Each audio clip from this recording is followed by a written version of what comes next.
என் பேர் ஜோதிஸ்ரீ. நான் 6வது படிக்கிறேன். நான் அரசு மேல்நிலையிலேருந்து படிக்கிறேன். நான் வந்து முதல் தலைமுறை அறக்கட்டளையிலேருந்து டியூஷன் படிக்கிறேன். பப்பட்டு, சிலம்பம், பறை, கீபோர்டு நிறையா வச்சுருந்தாங்க. எதுலேயுமே சேராமல் வந்து பப்பட்டில் மட்டும் சேர்ந்து அதில் வந்து நான் இப்போ வந்து சீனியராக இருக்கேன். நான் வந்து ஒரு சின்ன பசங்களுக்கு சொல்லித்தரேன்னு எனக்கு ரொம்ப பெருமையாக இருக்குது. எங்கள் அம்மாட்ட சொல்லும் போது கூட எங்கள் அம்மாவுக்கு பெருமையாக இருக்குது. அது மட்டும் இல்லாமல் ஃபஸ்ட்டு சேரும் போது நீ சேர்ந்து என்ன பண்ண போகிற, சேர்ந்து ஒன்றும் பண்ண போகிறது இல்லைன்னு சொன்னாங்க.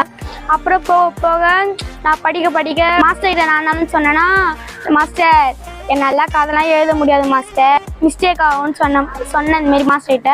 அவர் சொன்னார், நீ வந்து பயப்படாதம்மா, அவ்வளோ மிஸ்டேக் ஆனாலும் பரவாயில்ல, அதை நான் திட்டிப்பேன். அது மட்டும் இல்லாமல் இப்போ வந்து நான் கதை எழுதினே இருந்தேன். அப்போ தான் மாஸ்டர் சொன்னார், எங்களுக்கு ஜூனியர் பசங்களாம் வந்து சொல்லி கொடுக்குறேம்மான்னு சொல்லி சொன்னாங்க. தேங்க்யூ.